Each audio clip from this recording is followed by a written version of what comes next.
মহুয়া কি বলে তার সম্বন্ধে আমি কোনো কমেন্ট করব না, কিন্তু এটাও ঠিক কথা রমেশ বিদুরীরা মহুয়ার সম্পর্কে যে সমস্ত বাজে বাজে কথা বলেছে সেগুলো ও অ্যাকসেপ্টেবল না, একদম অ্যাকসেপ্টেবল না। এগুলো গ্রহণযোগ্যতার মধ্যে পড়ে না। এগুলো বিজেপি কি করে করছে আমি জানি না, ন্যায় কি অন্যায় মহুয়া সেটা আমি কোনো কথা বলবো না, কিন্তু রমেশ বিদুরী যেভাবে মহুয়াকে অ্যাটাক করেছে সেটা কিন্তু গ্রহণযোগ্য পর্যায়ে পড়ে না। আবার অ্যাট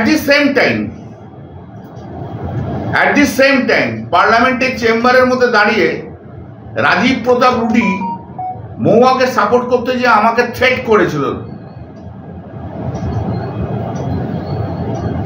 সেখানে শতাব্দী রায় ডেপুটি লিডার উপস্থিত ছিল। সেদিনকে ডেপুটি লিডারও তাকে রাজীব প্রতাপ রুডিকে কিছু বলেনি, আর মহুয়া তো বলবেই না, ছেড়ে দিন।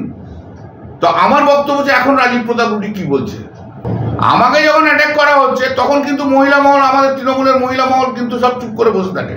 বিজেপির লোক অ্যাটাক করছে কিন্তু তখন মহিলা এমপিরা চুপ করে বসে থাকে, কিন্তু তখন দলের যে একজন এমপিকে সাপোর্ট করে না। সেদিনকে এসপির লোকগুলো আমাকে সাপোর্ট করেছিল। দিদি আর অভিষেকের কাছে তো ফিল্টার হয়ে অনেক কথা যায়, সব কথা তো আর যায় না।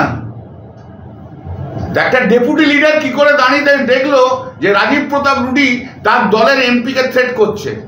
যেটা ভারতের সীমান্ত আছে, এটা 5 ফোর্সেস সেটাকে রক্ষার দায়িত্বে আছে। ডিরেক্টলি সেটা স্বরাষ্ট্র মন্ত্রকের দায়িত্ব, ডিরেক্টলি সেটা স্বরাষ্ট্রমন্ত্রীর দায়িত্ব। তা প্রধানমন্ত্রী 15ই আগস্টে তিনি লালকেল্লায় দাঁড়িয়ে বলছিলেন যে অনুপ্রবেশকারী যে ভারতের যে আমাদের জনবিন্যাস সেটা জনগণ বিন্যাস সেটা নাকি বদলে যাচ্ছেন, ডেমোগ্রাফিক একটা চেঞ্জ হচ্ছে, এইসব বলছিলেন। তিনি যখন এই কথাগুলো বলছিলেন, প্রথম সারিতে তার স্বরাষ্ট্রমন্ত্রী নির্লজ্জভাবে দাঁড়িয়ে হ্যাঁ করে তিনি হাততালি দিচ্ছেন।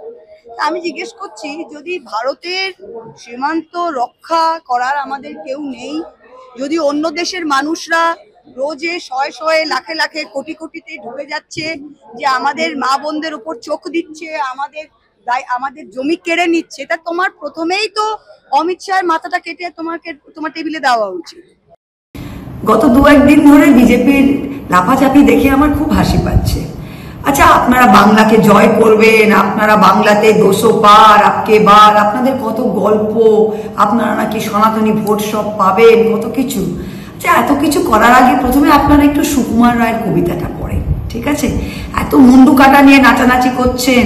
আপনারা যদি বাংলা ভাষার, বাংলা সাহিত্যের এতটুকু জানতেন, তাহলে আপনারা জানতেন মুন্ডু কাটা কাকে বলে, আপনারা জানতেন তেরে মেরে ডান্ডা করে দিই ঠান্ডা কাকে বলেন। আপনাদের মুন্ডুগুলোকে শান্ত রাখুন, কাটা যাতে না যায়। একটু সুকুমার রায় পড়ে নিন। অনেক ধন্যবাদ।